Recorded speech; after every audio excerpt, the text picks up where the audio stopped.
C'est parti. On est très content d'accueillir Richie Thibault pour ce livre Arrachons une vie meilleure. Et moi je suis l'éditeur Florent Massot, très content de publier dans cette collection politique cet essai de Richie dont on va parler ce soir. Et avant je crois que tu as un petit texte que tu veux lire. Et puis alors après je te présenterai un peu, puis je poserai quelques questions. Il y a quand même pas mal de gens qui te connaissent, je pense, dans l'Assemblée. Vous aurez aussi l'occasion de poser vos questions. Merci beaucoup Florent, merci au pavillon des canaux qui nous fait l'honneur de nous accueillir ce soir. Alors je pense qu'en premier lieu, avant de commencer et de vous lire un petit texte introductif, j'aimerais qu'on ait une pensée particulière pour les enfants palestiniens qui en ce moment, en plus de mourir par dizaines, par milliers sous les bombes, subissent une épidémie, le retour de la polio, subissent une famine. Et en ce moment, c'est la semaine de la rentrée scolaire, et pendant que les enfants ici retrouvent le chemin de l'école pour la plupart, il y a d'autres enfants qui meurent sous les bombes, qui meurent de la famine et qui meurent des épidémies. Et je pense que c'est extrêmement important de l'avoir à l'esprit, et également avoir une pensée pour les exilés qui sont morts, il me semble une douzaine dans la Manche dans l'après-midi. Et tous ces gens-là, c'est des gens qu'on déshumanise, qu'on oublie, et parfois on les présente. Je lisais la presse tout à l'heure au sujet de ces exilés qui sont morts dans la Manche. Les médias titraient « Les migrants sont morts » avec une déshumanisation totale. Et voilà, je voulais commencer par ça et qu'on n'oublie pas tous ces gens qui, chaque jour, meurent, non pas parce que le ciel leur tombe dessus, mais parce que des décisions politiques mortifères et macabres sont prises. Donc ça me semblait important. Et alors je vais vous lire un petit truc que j'ai rédigé ce matin en pensant à vous les amis. Il me semble que je vais commencer par citer, pour entrer dans le vif du sujet, Victor Hugo, qui avait une formule qui tombe à pic, si je peux le dire ainsi. Il disait « Le roi ne lâche que quand le peuple arrache ». Alors le bouquin s'appelle « Arrachons une vie meilleure » et il me semblait que, ma foi, il y avait un petit parallèle à faire entre les deux. Ce livre, Arrachons une vie meilleure, il est là d'abord grâce à ma grand-mère, Jeanne, à l'état civil, la biche, comme on l'appelait chez nous. Elle est née en 1941, pendant la guerre. Naître à ce moment-là, ce n'est pas facile, mais ça l'était encore moins pour une femme née dans une famille de voyageurs. Une famille dite nomade, pour reprendre le lexique de l'administration française d'alors. En effet, elle et sa famille devaient se cacher, se faire discret, au risque de se retrouver enfermée dans un camp d'internement français, voire déportée en Allemagne. Malgré tout, elle a tenu bon, et jusqu'à ses 80 ans, en 2021, année de son décès, sa vie fut une confrontation perpétuelle à l'adversité. C'était une femme forte et fière, une femme vaillante et courageuse, pleine de dignité. Elle était généreuse, et avec sa petite pension, elle ne manquait jamais de nous faire plaisir à chacun de ses petits-enfants, en les traitant sans différence, comme elle aimait tant le dire. Si je vous parle d'elle, c'est parce qu'elle a joué un rôle déterminant dans l'affirmation de mon identité, notamment par la transmission de valeurs fortes. Face à un système qui véhicule l'égoïsme, elle m'a transmis le souci des autres. Face à la tendance spontanée à la résignation, elle m'a appris à ne rien lâcher et à toujours persévérer. Elle m'a également imprégné d'une véritable appétence pour la fête, sans quoi la vie d'une triste monotonie. C'est donc à elle que je dédie en premier lieu ce livre, car c'est elle qui me donne la force de mener chacun de mes combats. C'est elle qui me donne la force de tenir quand je me retrouve confronté au pouvoir, lorsque je suis enfermé, parfois jusqu'à 48 heures dans les geôles du pouvoir. Et bien dans ces moments-là, je pense à elle et c'est ce qui m'aide à tenir. Enfin, c'est parce que c'est à travers elle que j'ai vu à quel point ce monde générait de la souffrance, que je suis aujourd'hui résolument déterminé à arracher des jours meilleurs. Elle aurait dû pouvoir vieillir tranquillement au lieu d'être contrainte de passer son temps à savoir comment honorer ses factures avec sa misérable retraite. Je l'ai également écrit, ce livre, pour faire vivre la mémoire d'un très brave gars qui a eu une influence déterminante dans ma manière d'agir et de faire de la politique. Il s'agit de Raymond Gurem, un manouche né dans une famille qui participa à introduire le cinéma en France en sillonnant nombre de petits villages. Lui aussi, comme l'ensemble des dits nomades de l'époque, il fut assigné à résidence avec sa famille, puis comme il avait à cœur de le répéter, la police française, avec beaucoup de zèle et sans que les nazis n'aient à bouger le moindre petit doigt, les envoya dans des camps 100% français. Raymond, il fit le choix d'être toujours debout et jamais à genoux, comme il aimait le dire, et pour reprendre ses mots. Il s'est vaillamment évadé 7 fois, au bas mot, des camps de Vichy et de ceux des nazis. Une fois, il s'est arraché la chair des poignets afin de retirer ses menottes lors d'une de ses évasions. À chaque fois qu'il s'évadait, il ne faisait pas le choix de fuir, mais il allait chourave ou liave, comme on dit chez nous, voler, à Craillac, c'est-à-dire à manger, pour le ramener à sa famille qui était enfermée au camp. Raymond, il fit également le choix d'entrer en résistance. Il avait une formule forte. Il disait « Ils ont eu la graisse, mais ils n'auront pas la peau ». Une fois la guerre finie, il continua à tenir tête à de nombreuses pourritures. Il choisit de combattre toutes les injustices. Il accompagna notamment Aurélie Garand dans son combat pour que son frère Angelo, tué par le GIGN, obtienne justice. En 2018, il alla même sur un rond-point avec les Gilets jaunes, selon les dires de notre avocat commun Henri Braun. En parlant de Gilets jaunes, c'est également à eux que je dois ce livre. Car la politique, j'y suis arrivé par le feu. J'y suis arrivé sans y être destiné ni même invité. Ce fut le 17 novembre 2018, au matin, alors âgé de 14 ans à l'époque, je me suis rendu sur un rond-point, à 500 mètres de chez moi, et ce jour-là, je me suis senti à ma place, aux côtés des gens dignes, des gens debout, des gens qui refusent de se faire cracher à la figure en restant silencieux. Ce mouvement, finalement, il portait en lui des valeurs communes à celles de ma grand-mère et celles de Raymond. Ce fut un peu un mouvement de gitans, j'aime dire ça comme ça. D'ailleurs, ce fut la première fois dans l'histoire de ce pays qu'autant de voyageurs Mandou, Shinti et Yéniche s'engagèrent massivement dans un mouvement social. Je me souviendrai par exemple toujours de la journée du 16 mars 2019, journée durant laquelle les boutiques de luxe s'ouvrirent aux enfants du soufre, pour reprendre la formule du poète. Journée durant laquelle un cortège compact et déterminé remonta les Champs-Élysées, acclamé au cri de révolution et avec sa tête plusieurs drapeaux roms, dont j'ai emmené ici un exemplaire. Alors, chers amis, si vous êtes là, c'est que l'on s'est rencontrés sur le chemin de nos luttes communes. Si vous êtes là, c'est parce que vous êtes convaincus qu'il faut traquer les éborgneurs comme Édouard Philippe jusqu'à ce que la justice advienne. Si vous êtes là ce soir, c'est parce que vous êtes fiers d'être dans le pays de la Révolution française, le pays qui fait tomber la tête des monarques. Si vous êtes là, c'est également que vous êtes convaincus qu'il faut s'occuper du cas des petits fascistes comme Bardella, car le fascisme est une menace à éradiquer. Mais vous êtes essentiellement ici présents car vous avez soif de justice, car vous avez un irrépressible désir de jours meilleurs, d'une vie meilleure. Une question se pose donc à nous dans cette perspective, que faire ? Comme disait Lénine, ou encore les divines. Je n'ai pas la prétention de présenter un manuel révolutionnaire, néanmoins je suis habité par une conviction profonde, celle de la puissance du faire, de la puissance et de la subversion de l'action. En effet, je pense que plutôt que d'opposer nos différentes formes de lutte, il faut les conjuguer. Il faut partout des manifs et en même temps des actions de sabotage, des campagnes de sensibilisation et en même temps des actions directes du type de la réquisition, de la désobéissance civile et en même temps une présence dissonante à l'Assemblée nationale avec des députés faisant écho à nos luttes, comme Ercilia. Vous voyez comme quoi Macron, des fois, il a raison, le « en même temps » peut s'avérer efficace. Enfin, il ne faut pas oublier une chose, c'est que la lutte, elle doit être joyeuse. Et en elle-même, elle doit être libératrice. Le capitalisme, c'est notamment le règne du toujours plus vite et du toujours plus. On le constate ici à Paris avec des millions de gens, de corps qui se croisent mais ne se parlent pas. De facto, s'arrêter dans la rue, parler, chanter, danser dans les rues, revient à mettre à mal la machine capitaliste, car en faisant cela, en créant des liens, on s'attaque au capitalisme, qui assoit sa domination par l'atomisation sociale. Alors je crois qu'on va pouvoir profiter de cette soirée pour se dire beaucoup de choses, pour discuter, et il me semble que mon éditeur Florent Massot a d'ores et déjà quelques questions à me poser, mais avant cela, j'aimerais qu'on l'applaudisse bien fort, car c'est grâce à des vaillants comme lui, qui font le choix difficile mais courageux de l'indépendance, que des livres non alignés sur la doxa peuvent voir le jour.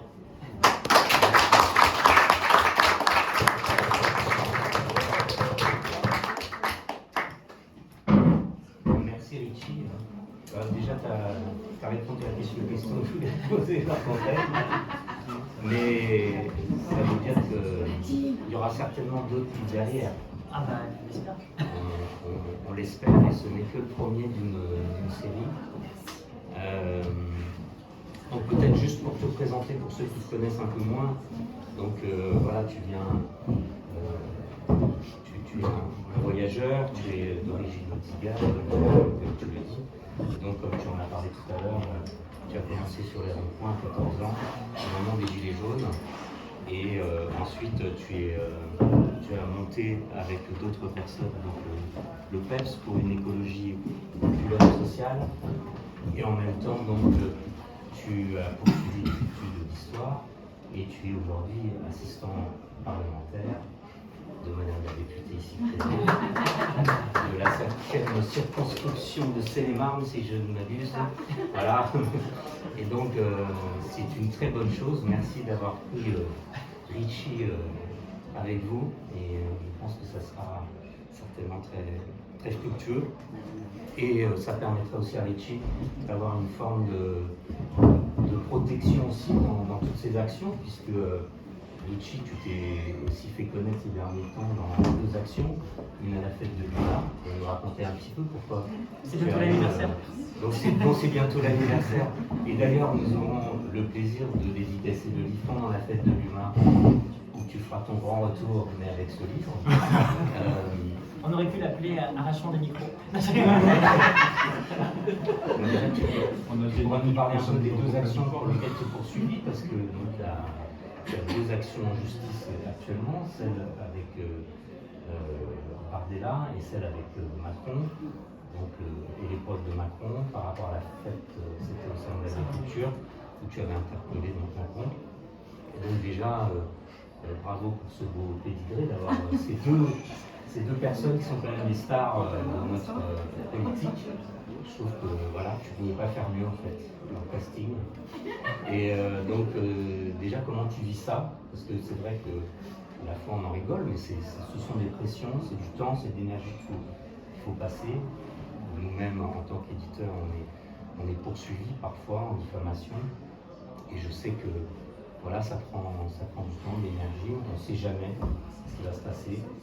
Et on peut pas le prendre à la légère à la fois. Quoi. Donc comment tu le vis toi, ces 2 procédures, et où ça en est aussi, si tu veux nous donner un peu de nouvelles. Alors déjà peut-être pour contextualiser un peu et donner quelques informations à ce sujet pour celles et ceux qui n'auraient pas suivi, effectivement j'ai 2 procédures en cours. La première suite à une plainte de Jordan Bardella pour lui avoir rappelé sur un plateau de télévision qu'il avait des fonctions éminentes dans un parti politique fondé par des gens qui ont contribué à enfermer mes ancêtres dans des camps en France et dans l'ensemble du continent européen. Et donc pour avoir rappelé cette vérité historique, le rôle des fondateurs du Front National dans l'internement de la génération de mes grands-parents, et pour avoir rappelé à toutes celles et ceux qui regardaient qu'effectivement on ne va pas rigoler, que le fascisme c'est une menace qui porte atteinte à nos vies, qu'il faut éradiquer, eh bien je me retrouve poursuivi dans la mesure où il a fait un dépôt de plainte. On n'a pas de nouvelles du parquet pour le moment, mais il y a notre camarade et notre avocat, pour certains, en tout cas mon avocat Alexis Baudelin qui vient d'arriver, qui suit le dossier de près. Et bon, pour le moment, le parquet n'a pas trop l'envie de nous donner de nouvelles, d'autant que la plainte a commencé à être traitée dans la période des élections européennes et législatives, et donc ils ont voulu remettre ça sous le tapis, parce qu'avec un procès, ils nous auraient offert l'opportunité de mettre au grand jour le visage de l'extrême droite qui agresse, qui mutile.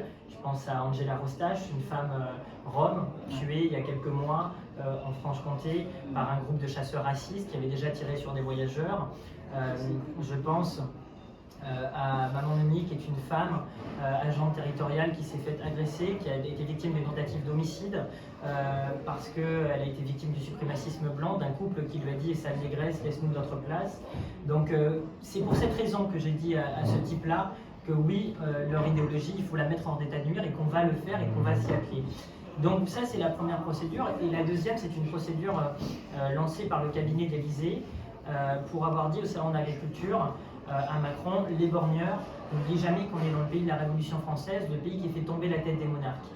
Et c'est très important pour moi de lui avoir dit ça pour plusieurs raisons. Déjà, les borgneurs, comme je l'avais dit à Édouard Philippe à la fête de l'Humanité, pour rappeler que la Macronie, elle a donné l'ordre de faire couler le sang, de reconduire les Gilets jaunes au silence par la répression, en inondant les rues de Paris, notamment de sang, durant plusieurs mois, notamment au début, en 2018, en 2019.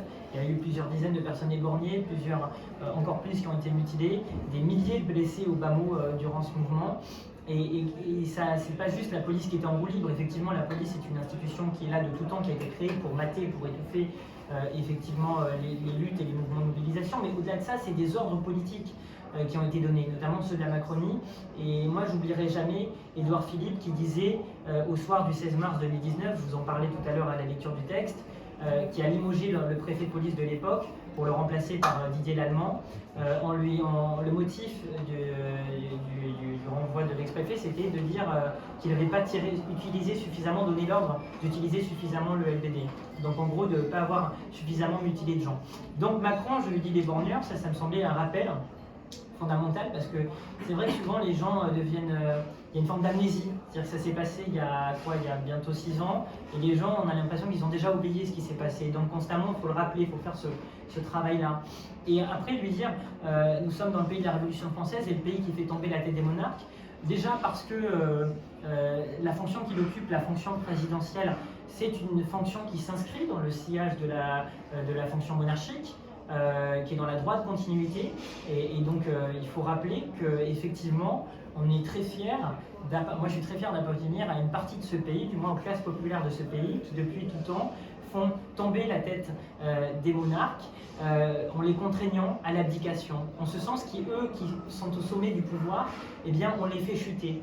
Je pense notamment à Charles X, je pense à Louis-Philippe, l'un en 1830, l'autre en 1848, et je pense également bien sûr à Louis XVI. Alors à l'époque on lui a coupé la tête au sens littéral. Aujourd'hui, cette époque, elle est révolue, et heureusement, moi je suis de celles et ceux qui disent que oui, la peine capitale, la peine de mort, c'est une atrocité et qu'on doit mettre ça dans les poubelles de l'histoire. Néanmoins, c'est arrivé ainsi, mais en réalité, beaucoup de gens l'oublient, mais sur le plan historique, sa tête, elle n'est pas tant tombée le 21 janvier 93, elle est plutôt tombée avant, quand le peuple l'a déchu de ses fonctions. Et ça, c'est la portée symbolique. Quand la commune insurrectionnelle a été décrétée en août 92, c'est là que finalement la tête du monarque, elle tombe réellement sur le plan politique. Et donc, en fait, on a voulu transformer mes propos en faisant croire que j'avais dit couper et non tomber, en transformant ça en menace de mort. C'est le motif qui me vaut d'être poursuivi, et le motif pour lequel j'ai été convoqué le 9 août au tribunal judiciaire de Paris, assisté donc par Alexis Bodin et par Henri Braun.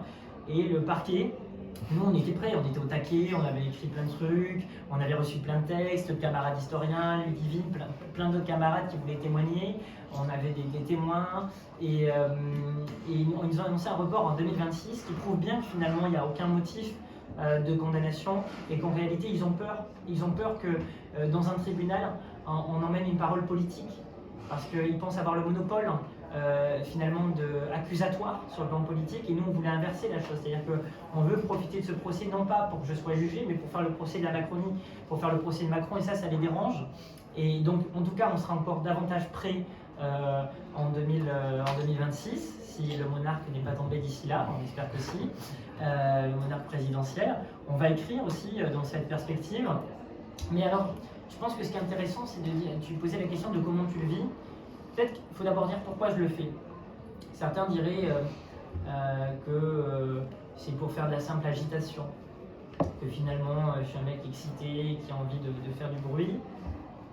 En tout cas, personnellement, la manière dont je mets des mots là-dessus, c'est que vous l'avez entendu tout à l'heure, moi j'ai grandi dans une famille en étant exposé à beaucoup de souffrances et beaucoup d'injustices.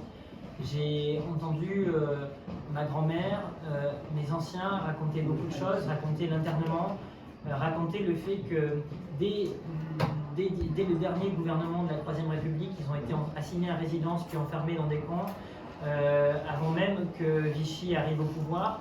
Pendant Vichy, la collaboration avec les nazis, ils ont été internés, déportés par les nazis. Et puis à la libération, et ça on oublie beaucoup, et c'est totalement occulté sur le plan historique, Le gouvernement provisoire de la République française les a maintenus enfermés pendant 1 an. La dernière personne à sortir d'un camp en France, c'était un voyageur. Et un gouvernement dont étaient membres des communistes. Et je pense qu'il faut aussi toujours rappeler ça. Donc moi, j'ai grandi dans ces familles-là qui subissent ça. J'ai, à l'âge de 10 ans, parce que ça ne s'est pas arrêté dans le passé, c'est quelque chose de présent aussi.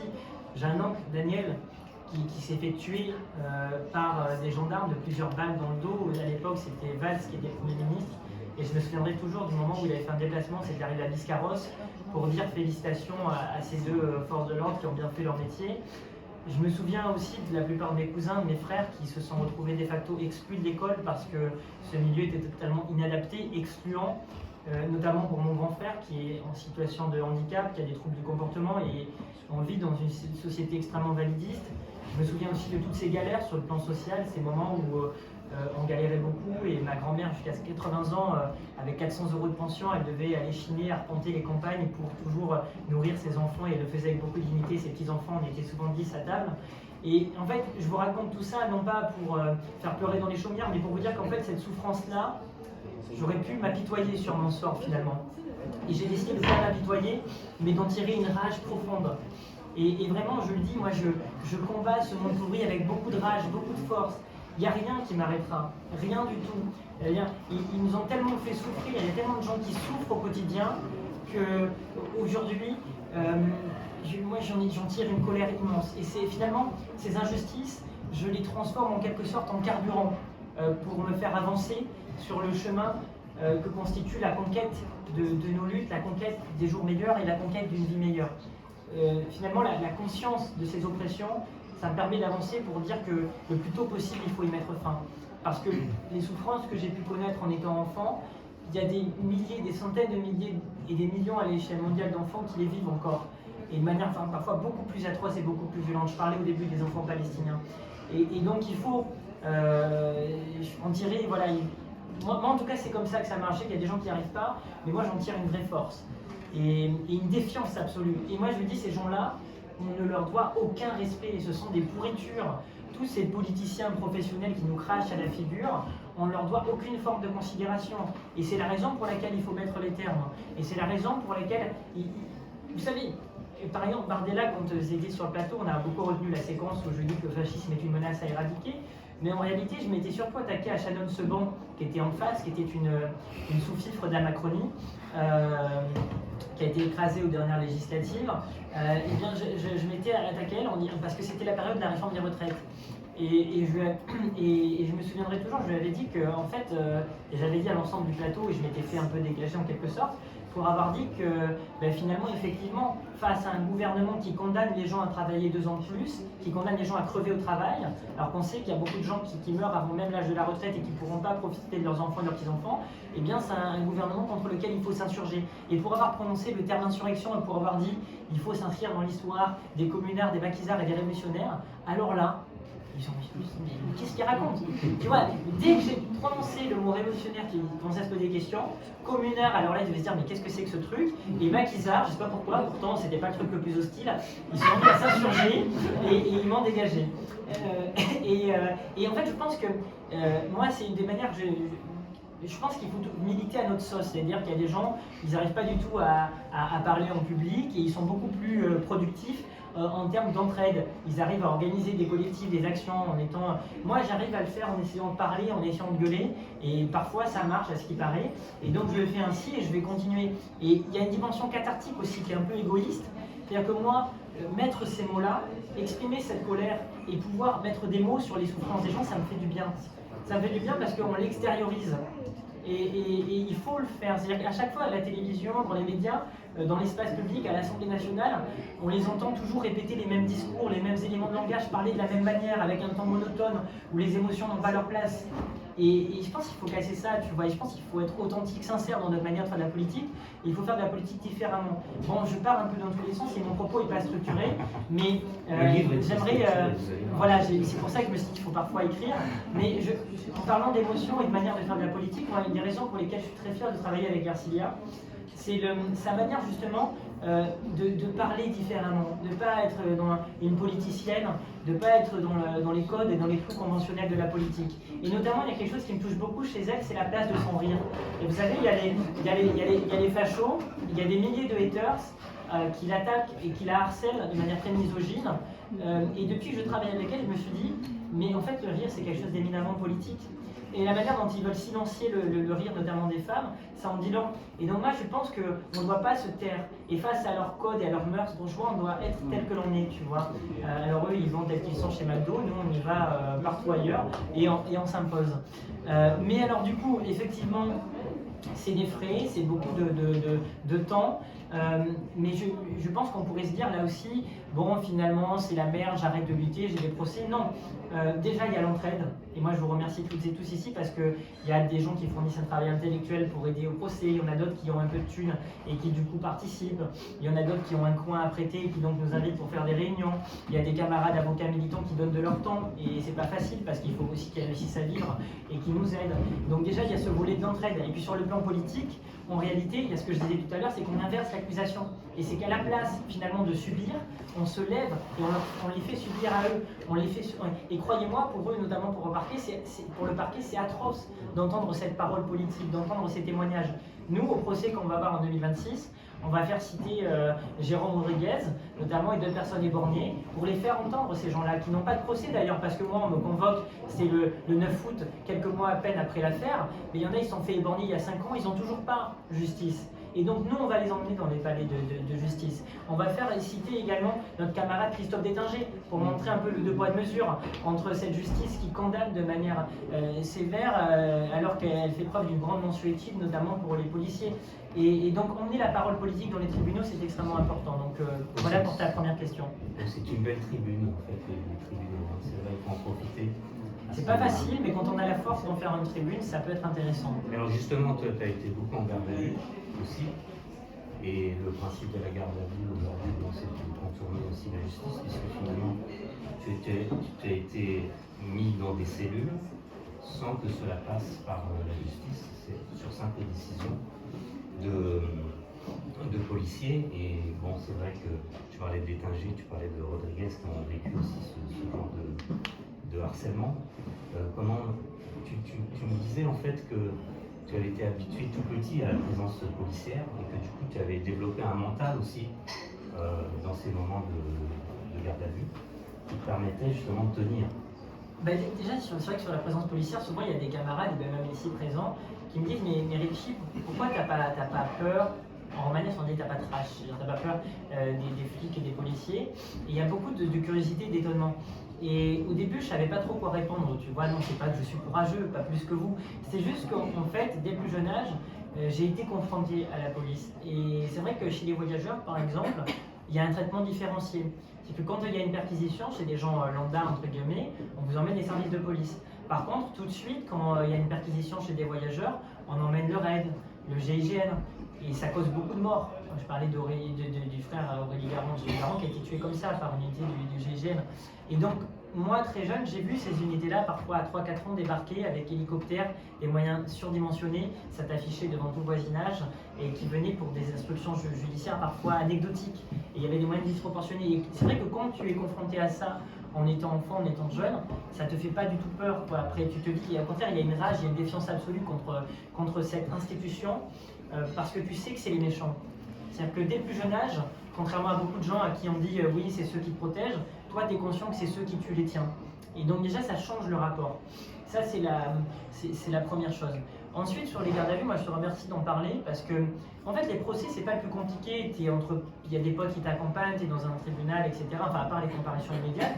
Mais ce qui est très dur, c'est la garde à vue.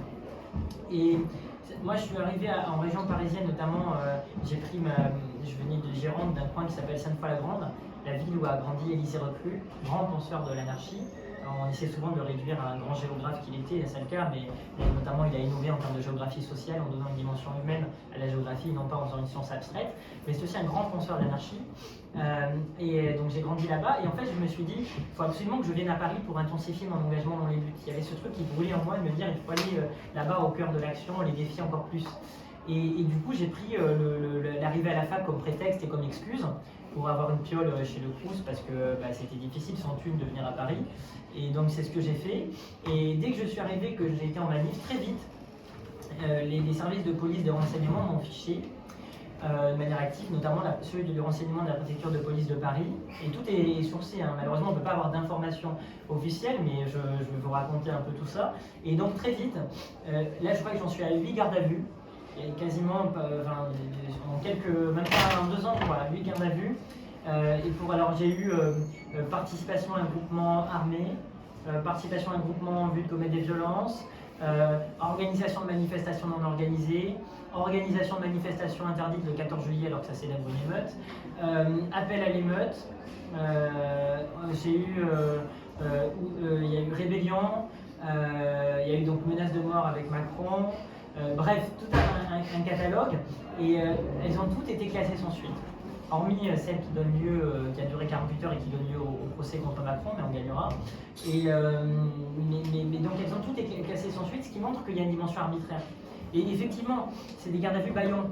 En fait, le pouvoir il fait ça pour décourager. C'est-à-dire que s'ils nous mettent en garde à vue, s'ils mettent en garde à vue les gens, c'est pour que les gens n'aient plus envie de venir en manifestation, pour qu'ils aient peur, pour qu'ils soient dissuadés. Et ça marche. Moi, je me souviens de ma première garde à vue à Paris. C'était pendant la réforme des retraites, on était en manif étudiante, on allait vers la Sorbonne, il y a des potes qui étaient là, Enzo, Mathis, je crois notamment, et on était, Mano aussi, et on était donc à côté de Tolbiac, et là il y avait plein de lycéens qui étaient en manif pour la première fois, et on a été arrêtés, c'était une véritable rafle policière, plaquée contre des murs, arrêtés par des flics tout vêtus de noir, extrêmement effrayants, menaçants, qui nous insultaient tous les noms, traqués dans les rues, regroupés, placés contre un mur pendant près d'1 heure, mis dans un camion pendant 1 autre heure, emmenés au commissariat, déshabillés, humiliés, enfin comme d'habitude. Mais moi, ce que je me souviens surtout, c'est que tous les lycéens qui étaient présents là, ils ne sont plus jamais retournés en manif. Parce qu'ils ont été terrorisés. Et c'est ce que fait le pouvoir, il le fait à dessein. Et malgré tout, c'était classé sans suite. C'est vrai qu'il va falloir faire un travail là-dessus parce que c'est insupportable. Et à chaque fois, c'est douloureux. Les gens qui n'ont pas vécu ne peuvent pas savoir, mais tu es dans une geôle qui fait, je sais pas moi, des fois 3, 4, 5 mètres carrés au mieux. Des fois, tu es à plusieurs, ça pue la pisse. Tu as des gens qui sont en souffrance psychique, qui ne devraient pas être là, qui sont là. Tu as des flics qui tiennent des propos misogynes, racistes dans les couloirs. Tu as des odeurs nauséabondes, tu es obligé de demander au bon vouloir des flics pour avoir un verre d'eau et pour aller aux toilettes. Et des fois, ils font exprès de faire traîner pendant plusieurs heures alors qu'ils n'ont pas le droit et qu'ils devraient le faire immédiatement. C'est une grande souffrance. Et notamment, tu n'as plus aucune notion du temps. Et c'est totalement déstabilisant. Et des fois, ils vont encore plus loin. Je me souviens, moi, à Gennevilliers, et Alexis m'avait assisté, peut-être qu'il pourra le raconter tout à l'heure.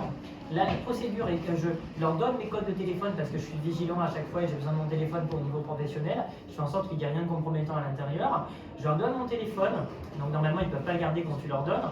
En plus de ça, la procédure est classée sans suite et ils me le gardent de manière totalement illégale parce qu'ils savent que ça pénalise. Et en fait, ils sont dans une volonté de détruire les personnes, de nous décourager de retourner dans la lutte. Et moi, je le sais, en ce qui me concerne, en ce qui concerne tous les autres militants, ils font ça à dessein. Et pourquoi je parlais tout à l'heure du renseignement? Parce que vous allez sur internet, vous mettez Richie Thibault JDD, le 1er mai 2023, quand j'avais été arrêté, la veille, le 31 avril ou 30 avril, il y a une note du renseignement parisien qui est publiée dans le JDD et qui dit à surveiller notamment la présence de Richie Thibault, de l'ultra-gauche, chef de file des Gilets jaunes. Et donc ça prouve que c'est des ordres policiers. C'est le renseignement qui disent arrêtez-le parce que le 1er mai au soir, j'étais avec mon pote Ilan Gabé et un autre camarade et on était on venait de sortir de manger, il n'y avait plus rien dans Paris, plus aucune manif vers 19h30 et on se fait arrêter par une cohorte, une quarantaine de gendarmes mobiles qui disent individus recherchés en me pointant du doigt, qui viennent à 40 gendarmes mobiles, qui me plaquent au sol avec Ilan, qui disent c'est des personnalités publiques, couvrez-les, et qui nous mettent dans un camion pendant 2 heures au bas mot, qui nous emmènent au commissariat de Gennevilliers, puis ensuite d'Asnières. Et au début, alors Ilan a réussi à récupérer le dossier, il faudrait que je lui demande pour vous donner le détail de ces 4 lors d'une prochaine rencontre. Mais c'est totalement aberrant, ils avaient effectivement la note de renseignement et des photos de moi dans le dossier, ils m'ont suivi durant une partie de la journée. Et je vous raconte tout ça parce que c'est vraiment, les gens, quand j'entends des gens dire on est en démocratie, on est dans un état de droit, je me dis mais en fait, je ne veux pas les juger parce que tant qu'on n'a pas connu ça, on ne peut pas comprendre. Et c'est vrai que, et je le dis notamment, vous savez, moi, finalement, ça ne sert pas à grand chose de juger les gens parce que les Gilets jaunes à l'époque, c'était les premiers, je m'en souviens sur les ronds-points. finalement à avoir aucune compassion pour les gens qui se faisaient assassiner dans les quartiers populaires parce qu'ils ne connaissaient pas ça et parce que dans les médias on leur disait c'est des délinquants qui sont tués par la police pour ramener le calme. C'est tout. C'est pas des assassinats, c'est pas des meurtres, c'est la police qui fait son travail. Et quand ces gens-là ont vécu la violence policière dans leur chair, tout de suite ils ont compris et tout de suite il y a eu la solidarité. Et c'est vrai que l'expérience, elle apporte ça au moins. Et on a vu ça ces dernières années sous Macron, c'est qu'il y a beaucoup de gens qui effectivement étaient enfermés dans des a priori, des préjugés, qui en épousant la lutte ont déconstruit tout ça. Et donc sur les gardes à vue, moi ce qui m'aide à tenir, bon je le disais tout à l'heure, c'est quand je pense à ma grand-mère et quand je pense à sa génération et tout ce qu'ils ont connu, je me dis Richie, eux ils ont tenu, quand je pense à Raymond notamment, donc c'est pas 24 heures de garde à vue ou plus qui vont arrêter et qui vont nous arrêter. Mais je pense aussi à tous les camarades qui sont devant les commissariats. Et ça c'est hyper important parce que moi, je ne pourrais pas tenir s'il n'y avait pas tous ces gens-là. Alors à chaque fois, ça peut être 3-4 personnes jusqu'à 50, mais au moins, tu sais que quand tu sors, que tu n'as plus de batterie dans ton téléphone, que tu n'as rien mangé, que tu n'as plus aucune notion du temps, que tu ne sais pas dans quel arrondissement tu es la plupart du temps, etc. Enfin, hormis si ton avocate l'a dit, ben, tu as des gens qui sont là pour t'accompagner chez toi. Et ça, ça fait du bien. Et moi, je pense notamment, et j'aimerais le remercier à notre camarade Jamel Bouaban, qui quasiment à chaque fois, camarade historique des Gilets jaunes, à chaque fois était présent. Et c'est grâce à ça qu'on tient. Et c'est vrai que moi j'essaie d'y être aussi quand il y a d'autres camarades en garde à vue, il faut qu'on le fasse systématiquement. Parce que la solidarité c'est notre arme la plus puissante. Et ils ne pourront pas nous enlever ça et c'est ce qui nous permettra de gagner à la fin. Voilà. D'ailleurs on va faire un petit livre, un petit manuel à l'usage des gens qui se retrouvent en garde à vue, auquel participe Richie. Par notre camarade Anna Piche. Voilà, par Anna Piche qui fait des dessins dans les tribunaux. Et en fait, oui, on pense que c'est important parce que tout militant aujourd'hui est malheureusement confronté à ça. Et c'est vrai que tu insistes sur le fait qu'il faut vraiment que les gens viennent à la sortie. Il y a toute une partie à l'usage de l'entourage aussi, des familles, des proches, des amis. Et je pense que c'est important à souligner. Alors après, dans ton livre, dans les choses que tu n'as pas trop abordées, oui, il y a le concept de mutinerie, parce que tu parles de cette... Voilà, ce que c'est que l'émeute, la mutinerie. Est-ce que tu peux nous parler un peu du côté émotionnel justement de tout ça? Alors ouais, il y a 3 parties dans le bouquin. Une première partie qui s'appelle de multiples sources d'indignation. En fait, il faut savoir que ce bouquin, bon vous êtes tous politisés, mais moi je l'ai vraiment écrit en me disant Richie, il faut que tu écrives pour un gars qui, comme toi à l'époque, avait 14 ans et il n'y avait aucun degré de politisation. En gros, il faut écrire pour les gens qui ne sont pas politisés, qui sont assignés à l'apolitisme. Des gens qu'on prive, assignés. Moi, je pense que cette notion d'apolitisme, elle est intéressante parce que c'est pas juste c'est un état de fait, je suis apolitique. C'est une condamnation de l'État, c'est le acte privatif. On vous prive de la chose politique, on dit que vous n'êtes pas légitime à la politique. On le dit pour les voyageurs, on dit pour les classes populaires, la politique, c'est pas votre affaire. Eh bien, ce bouquin, je l'ai vraiment écrit dans cette optique. Parce que souvent chez les gauchistes, chez nous, on a tendance à dire, à faire des trucs très intellectualisés, c'est très important pour nous à la réflexion, mais parfois je pense qu'il faut penser des supports pour s'adresser aux gens qui ne sont pas politisés, à ces gens qui sont exclus de la politique. Et donc, bon, ça c'est la petite précision, mais donc la première partie c'est multiples sources d'indignation de manière très pédagogique, avec une thématique sur l'écologie, sur la question sociale, sur la démocratie, sur le racisme. Il y a une deuxième partie sur un peu le que faire, en gros, quelle perspective d'action. Ça s'appelle l'action révolutionnaire s'impose. Et il y a une troisième partie qui s'appelle le monde dont nous rêvons, nous allons faire une réalité, avec Mathis notamment qui a écrit un texte, Jane qui est par là-bas caché, et en gros et avec d'autres jeunes camarades. Et donc pour en revenir à ta question, donc dans la deuxième partie sur l'action révolutionnaire, je commence par un préambule que j'ai appelé Cap sur l'émeute. Parce que pour moi, souvent, on a tendance à voir ce terme de manière péjorative, mais je trouve que c'est un des plus jolis mots de notre langue, sur le plan historique, même, et sur le plan sémantique, sur le plan politique. Pourquoi ? Parce que l'émeute, sémantiquement, ça veut dire 2 choses. Ça renvoie à l'émotion, en fait, ça désigne, c'est un terme apparu au bas Moyen-Âge, qui fait référence à l'irruption d'une émotion collective sur la place publique. Et ça, je trouve ça mais très très fort. Donc ça fait référence à l'émotion collective, l'émeute, mais ça fait aussi référence à quelque chose d'autre. Il y a l'expression, le terme se mouvoir, se mettre en mouvement. Donc en gros, être pris d'une émotion collective et se mettre en mouvement. Et donc je trouve que ce mot-là, on doit en faire une éloge. Je crois qu'il y avait un gars qui avait écrit un bouquin là-dessus, j'ai plus le nom, mais il faut qu'on se le procure d'ailleurs et qu'on le fasse circuler, qui s'appelait Éloge de l'émeute. Donc voilà, donc faisons cap sur l'émeute. Et j'ai une petite anecdote en la matière, c'est qu'une de mes gardes à vue, j'avais été arrêté le 2 juillet Et c'était suite à l'exécution de Naël Marzouk, 17 ans, qui avait été tué parce que c'était un jeune arabe. On ne le fait pas au fils, par exemple, d'Éric Zemmour qui fait des refus d'obtempérer.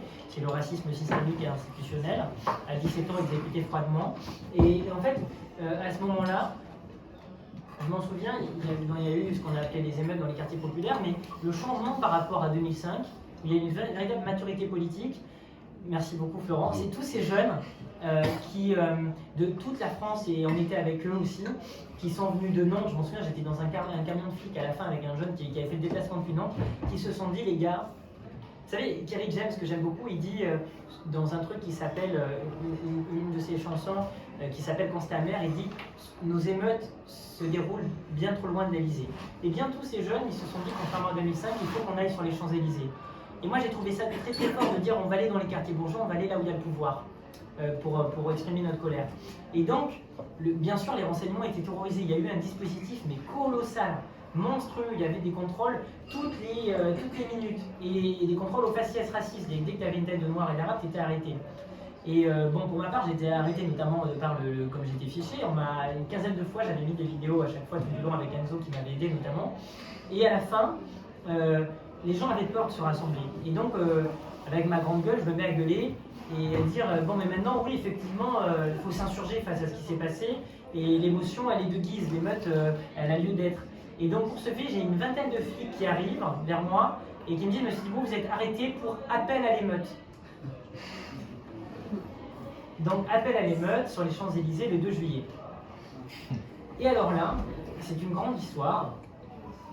Pourquoi ? Parce que je suis placé dans un camion pendant 1 heure, dans un premier temps, sur les Champs-Élysées, avec les gars notamment de Nantes. Ensuite, on m'emmène dans un commissariat dans le 8e, non, je crois que c'est dans le...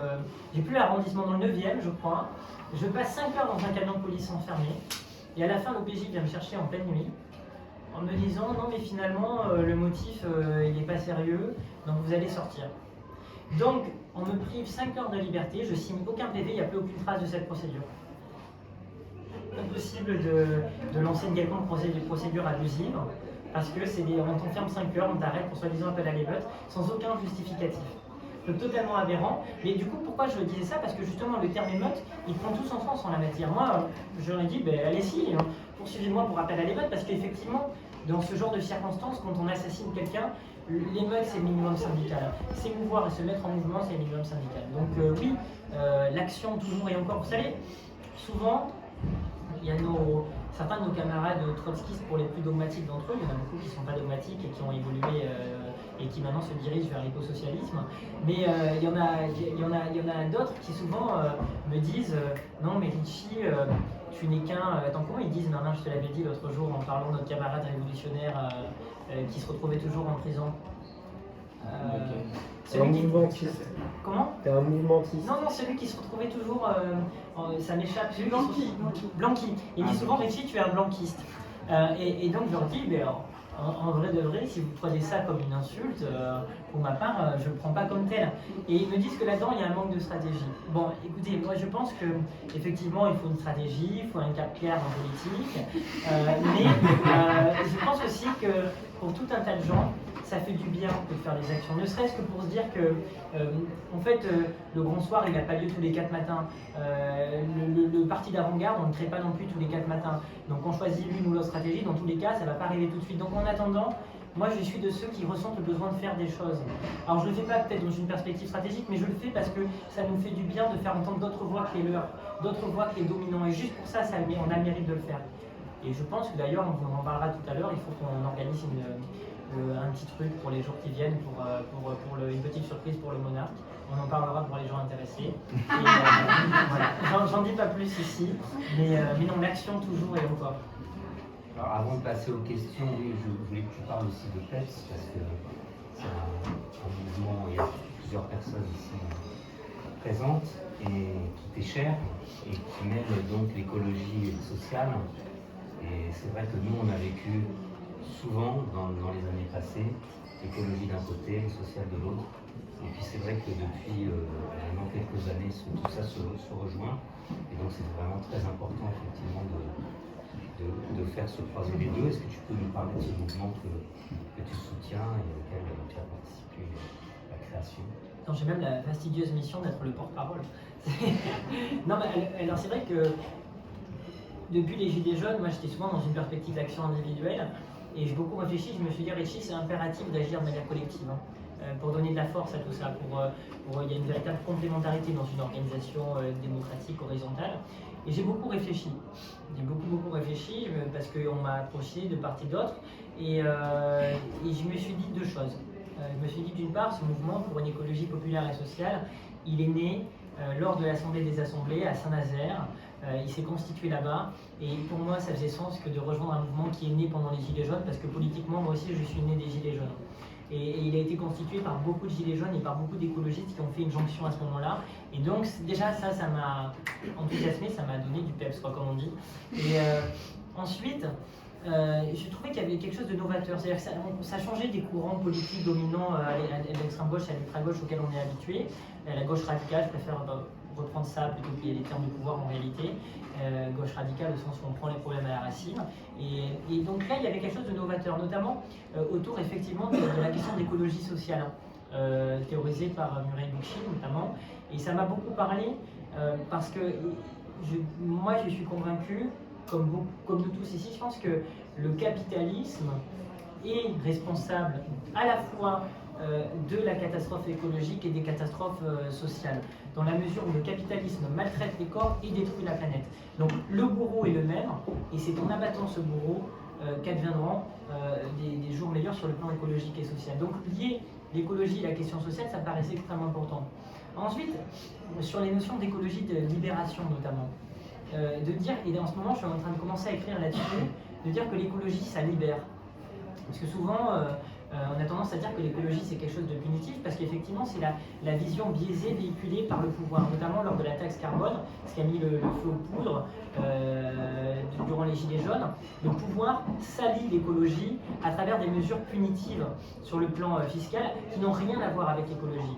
Parce que eux, ils matraquent les plus faibles, ceux qui ont le moins sous prétexte d'écologie, pendant que les plus gros pollueurs, ils les encouragent avec des exonérations fiscales. Donc ils sont tous, sauf écologistes, ils salissent l'écologie. L'écologie, au contraire, elle doit rendre libre. Et l'écologie populaire, notamment, l'écologie intersectionnelle. Tout ça, c'est quoi?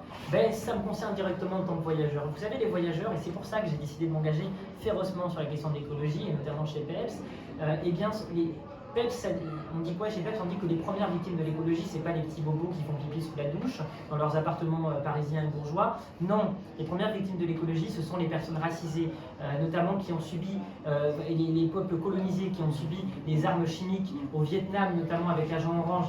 Les premières victimes de la catastrophe écologique, eh bien, ce sont les voyageurs qui sont parqués sur des terrains à proximité de sites pollués. À Rouen, le premier lieu d'habitation, quand il y a eu Céveso en 2019, c'était une aire d'accueil. Ça n'a rien d'accueillant, mais ils appellent ça comme ça. Et les voyageurs, pendant que tout le monde était évacué autour, les voyageurs ont été parqués par la BAC. Donc c'est ça aussi l'écologie, c'est les gens avant tout, c'est pas des concepts environnementalistes, c'est pas il faut protéger les petites plantes évidemment, mais c'est surtout les sévices qu'on inflige sur les gens.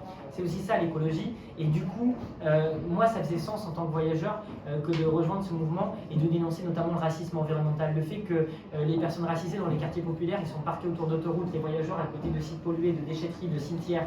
De dénoncer ça, c'est aussi ça l'écologie populaire, l'écologie sociale, l'écologie intersectionnelle. Et je suis très content parce qu'avec Cartilia qui est en commission développement durable, on va pouvoir parler de ça et on va pouvoir porter des trucs du genre. Et je ne sais pas si je peux l'annoncer maintenant, mais je pense que tu vas me donner l'autorisation, mais on va notamment porter l'idée d'une mission d'information en commission développement durable pour qu'en fait il y ait une mission d'information autour qui viserait à faire de la recherche sur les lieux de vie et sur les populations les plus exposées aux pollutions. Et donc là, de qui on parle? On parle effectivement des voyageurs, avec les aires d'accueil placées à côté de sites pollués. On parle des quartiers populaires, et notamment en Seine-Saint-Denis, département le plus pollué, où il y a des aires d'autoroute dans tous les sens, à côté d'écoles, il y a des mobilisations notamment de parents d'élèves en la matière. Il y a aussi les habitants des zones rurales qui sont exposés aux intrants chimiques. et les ouvriers agricoles. Moi je pense à mon oncle qui a failli perdre la vue à l'âge de 50 ans parce qu'il a été exposé dans les vignes à tout ça. Donc c'est aussi ça, c'est tout ça l'écologie. C'est pas un environnementaliste bourgeois et c'est pas non plus des mesures punitives. Elle doit nous libérer. Et je pense qu'il y a beaucoup de choses à penser en la matière et à faire en la matière. Et effectivement, comme le dit la formule populaire dans le milieu militant, l'écologie sans lutte des classes et du jardinage. Donc effectivement, il faut lier ces questions-là. Et souvent, on dirait que les gens, donc, de manière mainstream, ont tendance à opposer l'écologie sociale. Mais en permaculture, on dit quelque chose de très important. On dit que quelque chose d'extrêmement puissant pour finalement permettre d'enrichir les sols, c'est l'alliance des antagonismes, des plantes antagoniques. Et donc finalement, c'est en alliance qui nous paraît de prime abord antagonique qu'on réussit à produire le meilleur. Comme, d'ailleurs, je divague un peu, mais vous savez, il y a une mobilisation le 7 septembre, etc. Et les gens sont inquiets, en ce moment il y a beaucoup de malheurs. Mais je pense que si on se réfère au passé, moi c'est un truc que j'aime beaucoup à l'histoire. Bon, je sèche un peu beaucoup trop les bancs de la fac, mais je lis beaucoup dans les luttes, en écoutant parler les gens, etc., les témoins et les acteurs directs de l'histoire. J'apprends beaucoup de cette manière-là aussi, de manière autodidactique. Et je vous dis ça parce que souvent, c'est dans les plus grands moments de désespoir. C'est quand on est vraiment confronté au plus grand malheur, et bien que le meilleur survient. Vous savez, c'est l'histoire du clair-obscur de Gramsci finalement. Et je pense que voilà, il faut avoir beaucoup d'espoir dans cette période parce que la 5e République, elle est née d'un coup d'État en 58.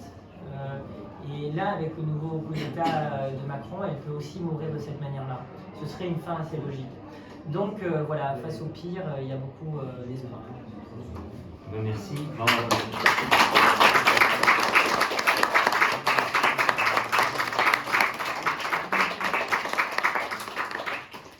Aux questions, si quelqu'un a une question à poser à Richie, on a encore un peu de temps. Ou une intervention aussi, quelqu'un qui voudrait dire quelque chose. Voilà une classe qui se tient sage. Hein. Oui, bah, t'as raison. Je voulais juste, comme tu as un très beau drapeau au-dessus de ta tête, que tu nous en décrives un peu l'histoire et le sens. Alors, ce drapeau, c'est le drapeau Rome, c'est le drapeau des Roms, des voyageurs, des Yéniches, des Sinti, des Gitans, des Gypsies, enfin de tous ces peuples qui ont une origine commune. Alors, le bleu qui est en haut, c'est le bleu qui fait référence au ciel, le vert, il fait référence à la terre, et cette roue-là, en quelque sorte, de manière souvent exotisée, et les gens disent c'est la roue du voyage, machin, bidule truc, en réalité, elle fait référence au sigle qui est au milieu du drapeau indien, pour renvoyer aux origines indiennes. Et c'est un drapeau qui est très important de l'emmener pour moi ici, dans une optique de visibilisation, parce que les voyageurs sont invisibilisés du champ politique, notamment de l'espace public.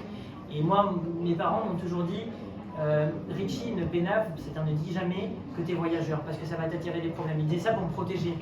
Et mon père, et je lui en veux beaucoup, il ne m'a pas appris à parler romanesque, parce qu'il avait peur que j'en paie les conséquences. Et dans ma génération, on est beaucoup à ne pas avoir appris à le parler pour cette raison-là.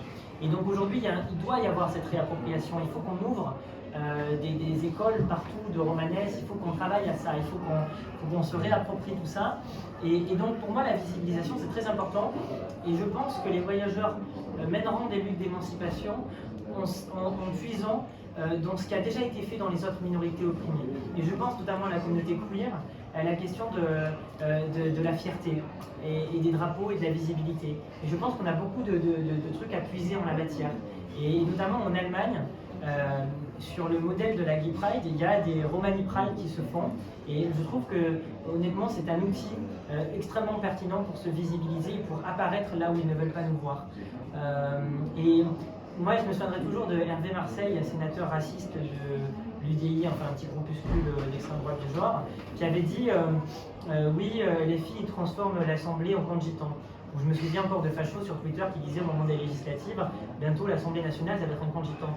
Mais oui, les amis, c'est l'objectif. Plus nous serons à subir les oppressions dans cette enceinte, plus nous pourrons mettre fin à celles-ci qui les causent. Donc oui, il faut qu'on y aille et ça les dérange et tant mieux. Et on va le faire, on va investir tous les champs possibles et imaginables, voire même inimaginables, dans leur esprit étriqué.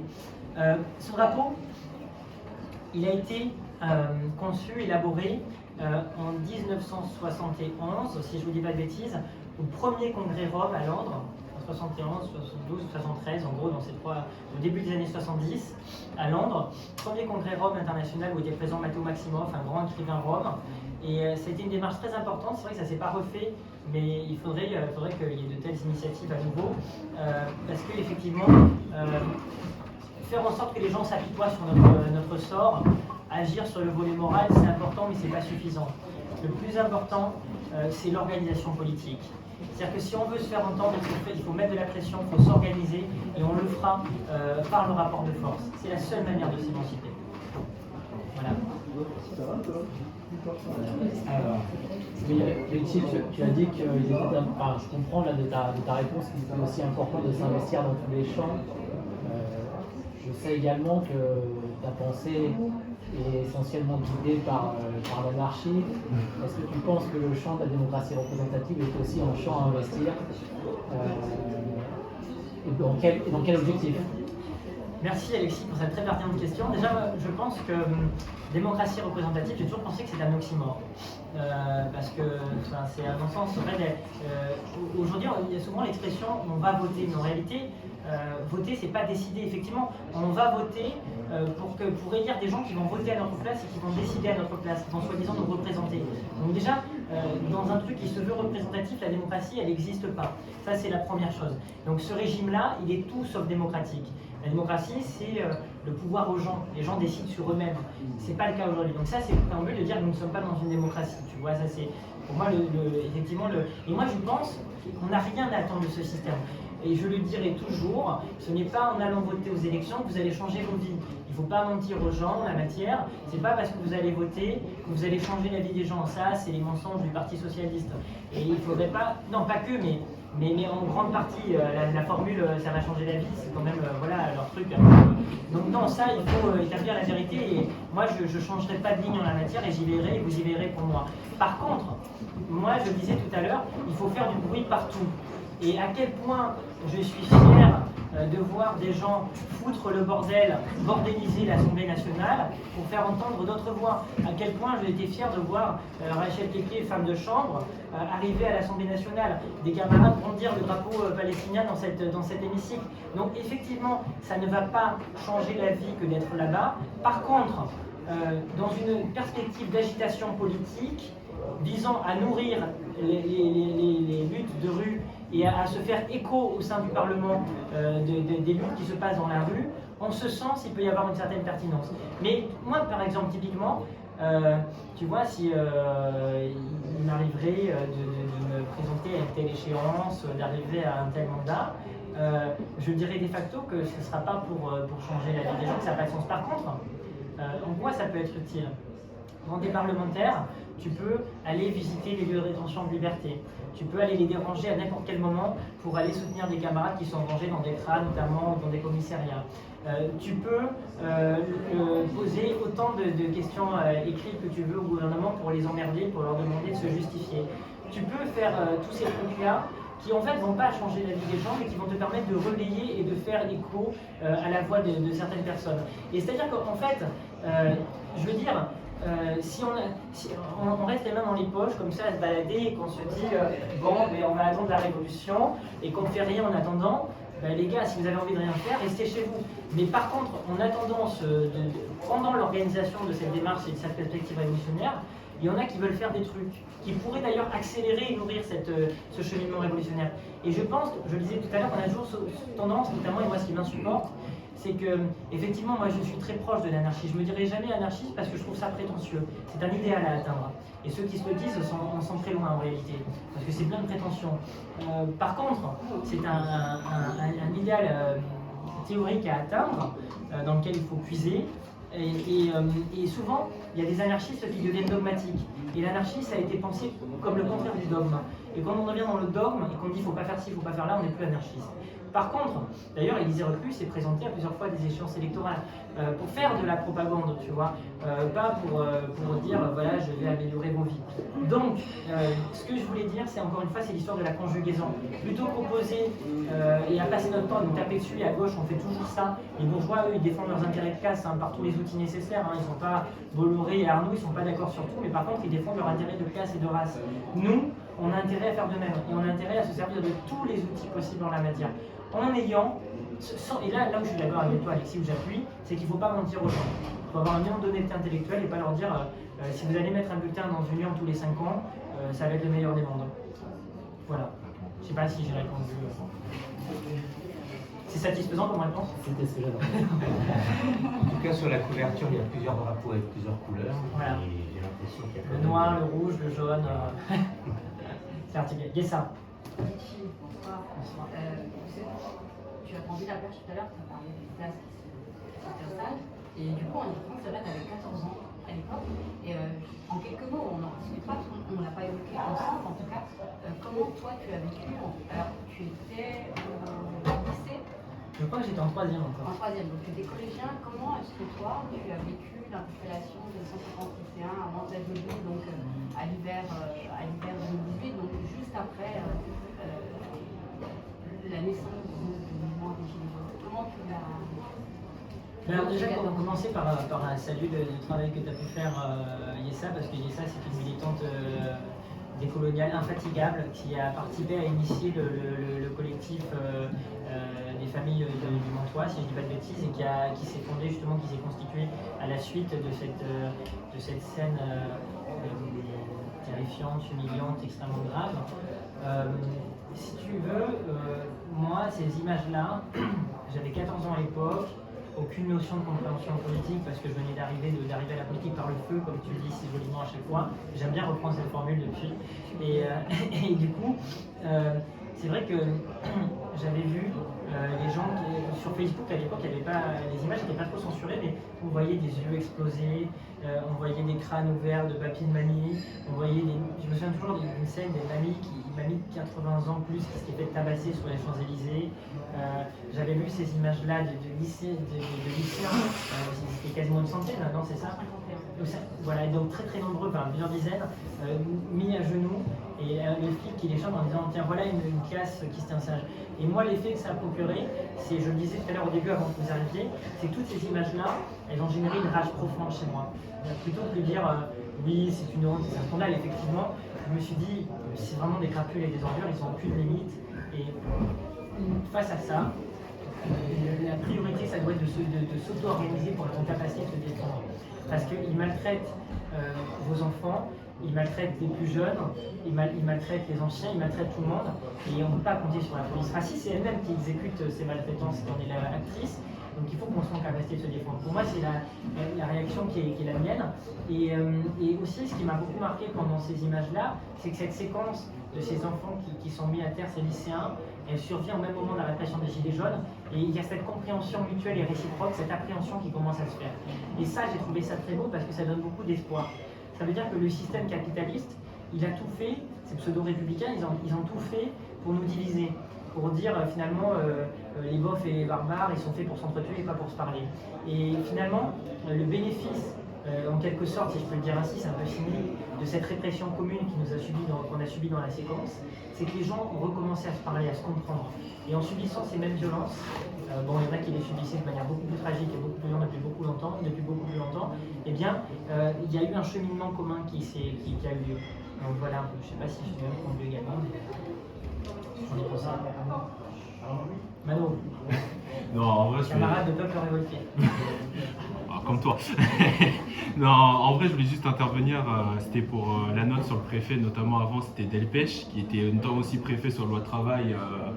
On parle du feu Premier ministre, des hypothèses sur Cazeneuve. Le tournant répressif, pour moi personnellement, c'était à partir de là, parce que c'est là où j'ai commencé à manifester. Et on va dire que les yeux épargnés, c'était déjà joué à la travail, c'était quelque chose, malheureusement. Mais c'était sur ce plan-là, je voulais plus parler, parce que tu parlais du renseignement, du fait qu'on te suivait à gauche et à droite. Je voulais parler justement du 14 juillet, du dernier, où comment tu l'as vécu, le fait qu'on te suivait jusqu'à la terrasse notamment. Peut-être que tu peux aussi raconter l'anecdote où quand ils t'ont placé en garde à vue, ils te posaient les... Oh là là. Ils t'ont posé des questions un peu Ah oui, indiscrètes. ils m'ont placé, c'était pendant les retraites de bord, non, ils m'ont placé en garde à vue, parce que oui, malheureusement j'ai aussi connu bien de garde à vue à gauche et à droite, et en plein milieu du coup, en plein milieu de l'audition, le motif c'était traditionnel, attroupement au vu de quoi et des viandes, je crois que c'est celui-là, le truc traditionnel, attroupement, quelque chose comme ça. Il me demande des questions sur Richie Thibault, tu sais, quelques informations. J'ai dit pourquoi vous, genre je réponds ironiquement, j'ai dit pourquoi vous ne demandez pas à l'intéresser vu que vous le ramenez à gauche et à droite dans toute la ville, quoi, genre, excusez-moi, mais genre, ils demandent de poser des questions sur Richie, parce qu'ils ont bien compris que j'ai quelques informations peut-être à leur donner, tu vois, mais c'est à partir de là que je me suis dit, ah oui, quand même, le gars... Mais c'est intéressant comme témoignage parce que du coup les services de police font des missions de renseignement et de manière, enfin, dans aucun cadre procédural ou réalité qui tient la route. Et je pense que c'est hyper important de le rappeler, mais pour le 14 juillet, c'est vrai que c'était assez marrant. Moi j'étais en état avec David, notre pote avocat qui était là, Alexis et Henri au téléphone. On a jonglé, j'ai jonglé avec tous les trois. Et parce qu'on avait, il y a Enzo qui a tout filmé. Enzo, tu pourrais peut-être un peu, tu peux raconter, non? Ça méritera d'entendre que moi. Enzo, alors peut-être que je peux te présenter avant. Alors Enzo Rabouli, fidèle compagnon et camarade de lutte, avec qui en arrivant à Paris, on avait cofondé un média qui s'appelait Luciole et qui maintenant a poursuivi l'aventure de manière autonome. Il s'est émancipé et du coup il continuait à documenter nos péripéties et peut-être que tu peux raconter ce qui s'est passé ce 14 juillet. Donc le 14 juillet c'était assez cocasse, on s'est fait suivre par deux agents de la préfecture qui étaient en costard et qui nous ont suivis donc, jusque dans le bureau de David. Enfin, ils nous ont attendus à la sortie, ils nous ont suivis au restaurant, ils nous ont suivis dans le RER, et tout ça pendant une matinée entière. Et voilà, ils nous ont pas lâché de la matinée, juste pour suivre Richie. Et en disant on a les ordres de vous suivre. Donc voilà, c'est tu peux raconter, mais en fait ce qu'il faut commenter, c'est ce que je disais tout à l'heure, ça s'inscrit dans une volonté de harcèlement, dans une volonté permanente d'intimidation. Et en réalité, là aussi, j'arrive à tourner le truc et à inverser le truc. C'est-à-dire que finalement, ils me suivent. Je dis chiche. Enzo me prête une GoPro pour filmer. Donc ça les intimide un peu parce qu'ils sont filmés. Et je fais un thread Twitter en les prenant en photo. Ils me filment, etc. Je les prends en photo aussi, on les affiche. Et ça fait 3 millions de vues. Et ça permet de... Moi, je dis souvent qu'il faut documenter l'arbitraire. C'est-à-dire que subir l'arbitraire et s'en humilier, c'est une chose, mais il faut le documenter, il faut mettre des images. Aujourd'hui, on a les réseaux sociaux, ça a beaucoup de travers, ça appartient à des gens qui ne sont pas du tout nos alliés, qui sont même nos opposants directs. Néanmoins, on peut peut-être s'en servir un peu pour faire de la documentation et pour visibiliser tout ça. Et je dis souvent que, en fait, le journalisme, parce que j'en fais maintenant, j'en fais sur le quartier général, j'en fais avec David Dufresne chez Au Poste, et on me dit souvent, quoi, journaliste, toi, l'objectivité, Richie. Mais en fait, le journalisme, c'est tout sauf l'objectivité. Ça implique, ça présuppose justement la subjectivité, ça présuppose l'émotion sur des faits. Et ça présuppose une inclinaison pour le traitement de certains sujets aux dépens d'autres. Et donc, pour moi, la neutralité totale, ça n'existe pas.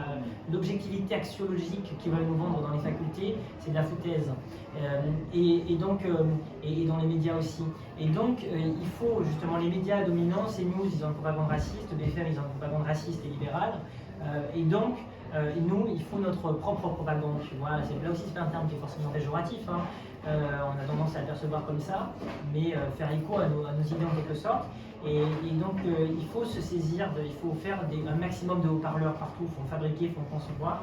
Et c'est pour ça que, voilà, on a la famille du Hamel qui est partout dans les médias. Pourquoi pas avoir des gens enragés et insurgés partout dans leurs propres médias aussi, qui s'autonomisent, et produire, fabriquer des idées, des contenus. Moi, j'épouse beaucoup l'idée de bataille culturelle, au sens où, non pas qu'il faudrait l'hégémonie de quoi que ce soit, si ce n'est l'hégémonie de certains concepts, de certaines valeurs sur d'autres. Celle de la coopération, de la mutualisation, du commun, sur l'égoïsme et l'individualisme. Et donc en ce sens, il y a une bataille culturelle à mener pour une certaine forme d'hégémonie, effectivement. Et il faut la faire, il faut écrire des bouquins plus ou moins accessibles, plus à certains degrés de compréhension. Et c'est pour ça qu'il faut soutenir nos éditeurs indépendants. Il faut faire des films. Et il y a Juliette qui est par là, qui travaille à un truc en ce moment. On va faire un truc ensemble qui va s'appeler Sur le chemin de celles et ceux qui luttent. Peut-être que tu pourras en toucher quelques mots. Il faut faire des vidéos, il faut faire de la radio. On va lancer un Twitch radio avec Merlin et les camarades de PEPS. Il y a le travail qui est fait par PDH. Il y a beaucoup de. On n'est pas tous d'accord dans cette sphère des médias indépendants et politisés. On a de grandes divergences. Mais plus on sera nombreux à produire des contenus, plus on pourra rééquilibrer la balance idéologique. Voilà. Juliette, peut-être avant, tu peux raconter un peu le projet pour ceux que ça intéresse Oui, et te présenter. Du coup, tu dois très bien fait. Je suis Juliette, je suis photographe et récemment vidéaste parce que c'est pour ce projet que j'ai décidé de me mettre à fond dans la vidéo. Et avec Richie et tous les gens de PEPS, on a envie de documenter en fait, les rencontres qui vont se faire autour de la publication du livre. En Ile-de-France, mais évidemment aussi en dehors de l'Ile-de-France. Donc voilà, c'est un peu pour documenter ces rencontres-là. Je pense qu'il y aura beaucoup de choses à dire, mais surtout beaucoup de surprises à avoir qu'on aura au fur et à mesure. Et voilà. Alors, on va essayer de faire des tournées en ligne et puis. Normalement, il y a déjà, si vous voulez en parler autour de vous, si vous voulez revenir aussi pour passer un autre bon moment. C'est vrai que moi je suis syndiqué de par mes activités, notamment de journaliste chez Infocom CGT, qui est un super syndicat qui fait plein de trucs, notamment dans la communication. Et on organise une soirée, c'est dans le 13e, et j'ai mis ça sur les réseaux, je le repartagerai d'ici demain. Donc ce vendredi 6 septembre, si vous voulez passer un petit moment avant la manif du lendemain, c'est à 19h. Il y a un 18 ou 19h, de toute façon on repartagera. Il y aura un chouette buffet à la fin pour ceux qui voudront grignoter, venir du monde. Et donc voilà, parlez-en autour de vous. Il y aura pas mal de camarades syndicalistes qui vont témoigner aussi. Et après, il y a ton grand retour à la fête de l'UMA. Et alors à la fête de l'UMA, il va y avoir une séance de dédicace, notamment le dimanche. On l'espère qu'on va pouvoir taper. Dans l'espace librairie même. Voilà, le matin. On espère que vendredi et le samedi, on a des camarades qui vont nous mettre à disposition un stand pour faire un petit débat et pour célébrer les 1 an du micro arraché. Pour le moment, on est en négociation. Non, alors, ils ont même reçu, moi, il y a des camarades de l'UMA dont je dirai les noms et je garderai anonyme, et qui m'ont dit qu'ils ont reçu des consignes pour ne plus me citer dans le journal depuis consigne directe de Roussel. Donc c'est compliqué. Mais par contre, on va voir avec des camarades qui ont des stands pour essayer de faire un truc autour de ça, et autour de la manière de faire de la politique de manière enragée, de manière voilà. Il y a un grand espace sur la presse indépendante, justement, pour la première fois cette année, je crois, 400-500 mètres carrés. Ils ont mis à disposition, il y aura Blast, il y aura plein d'autres médias. Donc voilà, tu pourras signer sans doute dans ces endroits-là. On va faire des trucs du genre, et puis ensuite, il y a un truc qui s'organise en octobre, notamment peut-être avec notre ami Christophe Bédinger à la fac de lettres de Besançon, avec notre ami Emma Audrey, Rémi Viennot, enfin tous ces camarades-là, on est en train d'organiser un truc à Besançon. Les camarades journalistes aussi de Palmas aussi. Avec les camarades d'Urgence Palestine, on va essayer d'organiser un truc pareil en octobre à la fac de Chambéry. On est en train d'organiser un truc avec Juliette à Liège. Il y a un truc qui s'organise fin septembre à Burla pour le congrès de PEPS, auquel vous êtes bienvenus. C'est le 27, je crois, septembre, dans le Tarn. Il va y avoir des trucs à Montpellier, enfin un peu partout. Et l'idée, c'est bon là on parle, etc. beaucoup, on essaiera de faire plus court les prochaines fois, mais c'est ensuite surtout de prendre des moments un peu plus importants, de discuter, de créer des liens, de mettre les gens en lien, de garder des contacts et voilà, de mettre en réseau, quoi. Parce que à l'âge de 18 ans, quand j'avais passé mon bac, je me suis dit, Richie, tu vas pas aller à Paris tout de suite, il faut que tu te nourrisses. Et c'est quelque chose qui me poursuit, c'est à l'idée de vouloir m'imprégner des récits, des histoires des gens. Et donc j'avais fait 5500 km à pied et en stop un peu partout en France, sans thune, à l'arrache. Et c'était une très belle aventure. Et j'ai rencontré des centaines de gens, je prenais des notes sur un petit carnet, un jour il faudrait peut-être que j'en fasse un truc. Et à chaque fois, je regarde Florent d'un air accusatoire quand je dis ce genre de truc.